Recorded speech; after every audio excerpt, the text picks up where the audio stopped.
All right, we're gonna watch about combine adjustments for the old international combines. I got this on a dealership auction that closed up, and so this is a little deal. You can watch the film with it. There's your little film, and we put the record in here like so, and we turn it on. It lights up, and then we feed the film in. Let me get that going here. I think this is the first one. The McCormick Combine is an unusually versatile machine. You can harvest more than 90 different crops by making various adjustments and using special equipment as recommended. If a combine were built to harvest and thresh only one crop, all adjustments could be built in at the factory. But because you want to use your machine in a number of different crops, all major parts of the McCormick Combine are adjustable. Precise, responsive controls make tough combining jobs seem easy. Raise or lower the platform to match crop conditions. Speed up or slow down without shifting gears. The operator's manual gives you detailed adjustment recommendations for the major crops. But now, let's look at the components that need to be adjusted for harvesting wheat. Let's start with cutting height. The hydraulic control lever, conveniently located, enables you to raise or lower the cutting platform. The reel can be adjusted in 3 ways. To move it forward or backward, you adjust set screws on each side of the reel. To move the reel up or down to the most efficient operating height, you adjust the quadrant levers on each side of the reel. Reel speed is controlled by using the right sprocket combination. 3 sprockets come as standard equipment with each McCormick Combine for slow, medium, and high reel speeds. For proper cutting action, the knife sections must be centered in the guards. The centering adjustment is made by changing the length of the knife pitman. For short crops or uneven terrain, the angle of the guards can be reduced by inserting wedges behind the cutter bar angle. To raise or lower the auger, depending on crop volume, there's an adjustment bolt at each end of the platform. You can adjust the retracting fingers for positive feeding by moving the adjustment lever at the right. The lower drum of the feed conveyor can be set floating or stationary. There are adjustment screws on the right and left side. It is very important to maintain the proper tension on the feed conveyor chain for smooth operation and to protect the chain. There's a bolt adjustment on each side. The cylinder and concave form the heart of the threshing operation. The cylinder is stationary, so the concave must be adjusted to the cylinder. Cylinder speed is controlled by using the right sprocket combination. 3 sprockets come as standard equipment with each McCormick Combine. The cylinder speed should be adjusted and coordinated with the cylinder to concave clearance. Your objective is to get 100% of the threshing at this point. Close up the spacing for efficient threshing of heads. Open up the spacing to prevent grinding or crackage. The front quadrant lever enables you to raise and lower the concave. Set this lever in the center of the quadrant, and then set the spacing with the rear bolt adjustment.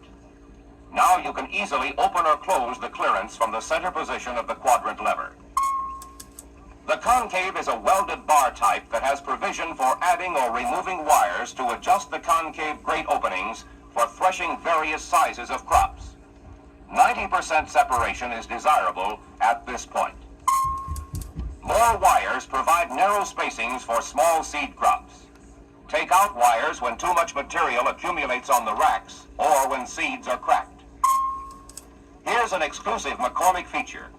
You can install auxiliary bars on the cylinder. The angle bar is used for hard threshing seeds. The notched bar is used for more agitation to prevent backfeeding. The cylinder stripper should be set within 3/16 of an inch of the cylinder bar to reduce backfeeding. To make this adjustment, loosen the anchor bolts on the outside of the separator sides. Tap bolts until the stripper touches the cylinder bar, then tap upward so that the cylinder bar doesn't rub the stripper. Then tighten bolts. For short material, the beater great fingers should be raised. For heavy volume, the great fingers should be lowered. The adjustment of the fingers is made at the bolt on each side near the rear concave adjustment. The cylinder beater check flap above the straw rack at the front has a chain adjustment.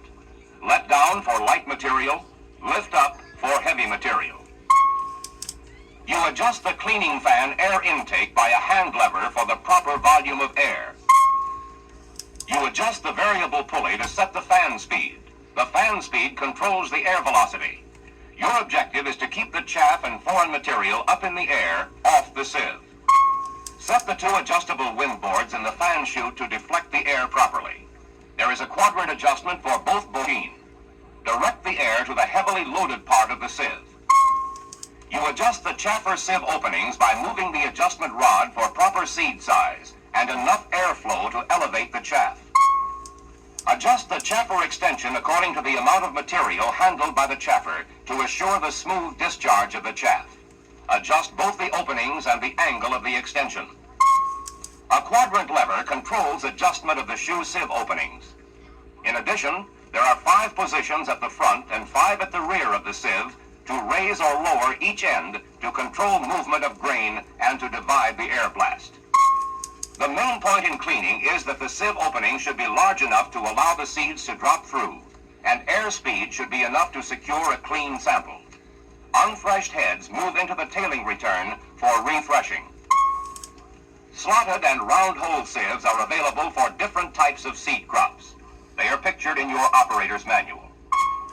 Maintain proper tension on the elevator conveyor chains to prevent spillback or back wrapping of chain on the sprocket. Adjust draw bolts evenly, one on each side. For proper adjustment of the propulsion drive belt, please flip the record.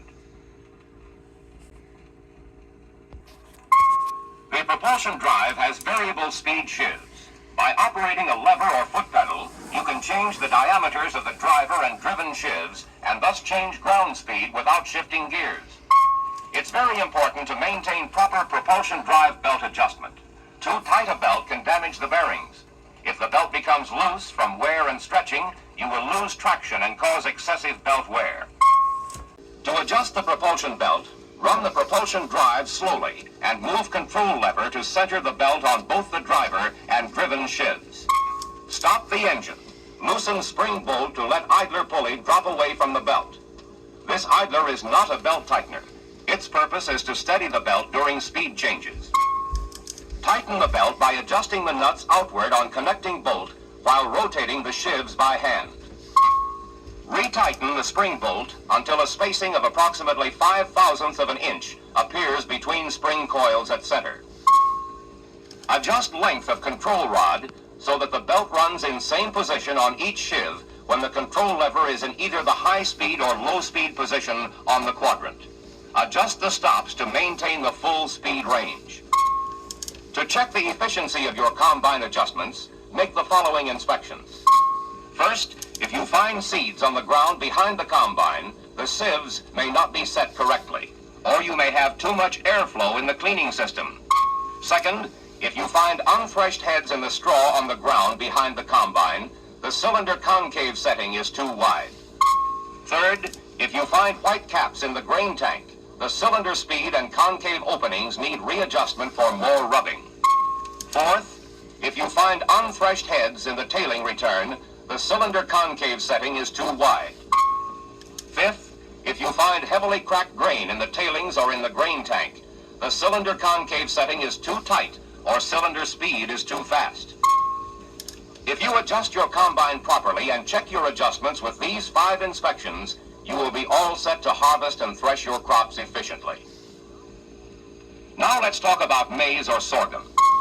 First, you install reel bat extensions to avoid bunching of heads at the cutter bar. Use reel drive sprocket combination to coordinate reel speed with forward ground travel speed. Extensions to move the heads of the maize into the feeder chain evenly without bunching. For greater separation, remove 2 wires from the concave and leave 1 all the way across the concave width. Use the sprocket combination to provide cylinder speed of 791 to 907 RPM. Remove the return pan extensions from the straw rack bottoms to allow the grain to be deposited at front section of chaffer sieve. Add 10 to 12 flights to the clean grain elevator chain. Links between each attaching link instead of 4. This chain will give the elevator greater carrying capacity. Operate the combine in the field and set the cleaning fan and sieves as required. A no-choke chaffer sieve will overcome plugging of openings when green stalk conditions are encountered. For a cleaner sample in the tank, use the round hole shoe sieve. You use guide wheel axle extensions to widen the tread so that the rear wheels can straddle the rows and thus make the operation easier. You can also use your combine for harvesting corn. Let's talk first about the 2-row operation. For preparation of your separator for attaching a corn head, refer to your operator's manual. Remove the platform from the combine. A convenient stand to support the platform is available. Cylinder concave clearance should be set at approximately 1 1/8 inches at the front and 5/8 of an inch at the rear. Move the front concave adjustment lever to the rear position in the quadrant and remove lever from the camshaft. Reinstall lever 90 degrees clockwise from its original position. For even more clearance after you rotate the adjusting lever, you can lower the concave farther by means of the adjustment arm bolts at each side of the concave. Always keep the concave level. Remove every other wire from the concave. For greater separation, remove 2 wires and leave 1. Install cylinder filler bars to prevent ears of corn from escaping between cylinder bars, thus reducing cob breakage. Drive the combine forward until the pivot bearing supports are properly located in the pivot clamps. Then lock the supports in place. Attach lift cylinders and drive belt. Use the sprocket combination that drives the cylinder 512 RPM. Adjust the sieve openings for larger seed size and set the cleaning fan for a clean sample. Straw rack riser extensions are recommended for use in heavy shuck and trash conditions to reduce rack losses. 4-row corn head operation is similar to 2-row, but additional items are needed on the combine. You add separator reinforcements to the 151 and the 181 to support heavier loads.